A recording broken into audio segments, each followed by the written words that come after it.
విద్యుత్ కమిషన్ విచారణకు సంబంధించి మాజీ సీఎం కేసీఆర్ లేఖపై కాంగ్రెస్ బీఆర్ఎస్ నేతల మధ్య మాటల యుద్ధం కొనసాగుతోంది.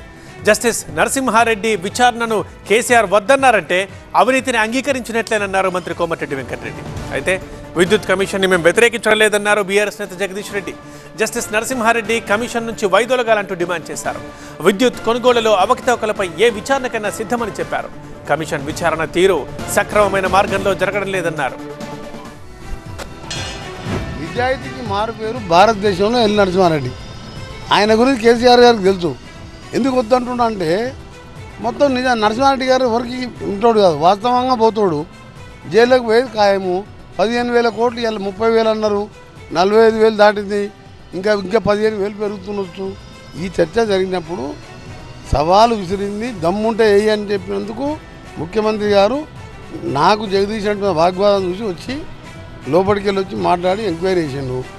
ఇప్పుడు కేజ్రీవాల్ మీద ఉన్న ఆరోపణ ఎంత 100 కోట్లు.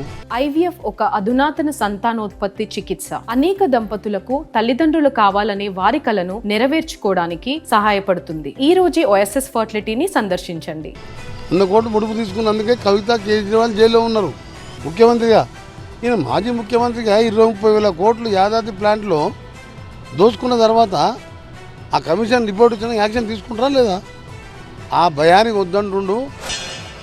జరగని తప్పుకు జరిగినట్టుగా గతంలో రేవంత్ రెడ్డి గారు కావచ్చు, కాంగ్రెస్ నాయకులు కావచ్చు, బీజేపీ నాయకులు కావచ్చు, ఏవైతే మాట్లాడినరో వాటిని మీరు ఎంక్వైరీ పూర్తి కాకముందే ఎండార్స్ చేస్తూ పత్రికా విలేకరుల సమావేశంలో మాట్లాడినరు. కాబట్టి మీరు విచారణ అర్హతను కోల్పోయినరు. స్పష్టంగా చెప్పదలుచుకున్నాం. మేము మాత్రం కమిషన్ వ్యతిరేకించలే, ఎంక్వైరీని వ్యతిరేకించలే. కానీ జస్టిస్ నరసింహారెడ్డి గారు ఏదైతే చేయకూడని పనిచేసినరో యాజ్ ఎ కమిషన్గా దాని విషయంలో మాకు కూడా బెంతరాలు వచ్చినాయి. ఇప్పటి వరకు భారతదేశంలో ఎక్కడ ఏ కమిషన్ కూడా ఈ రకంగా ప్రవర్తించలేదు. Okay, number 1.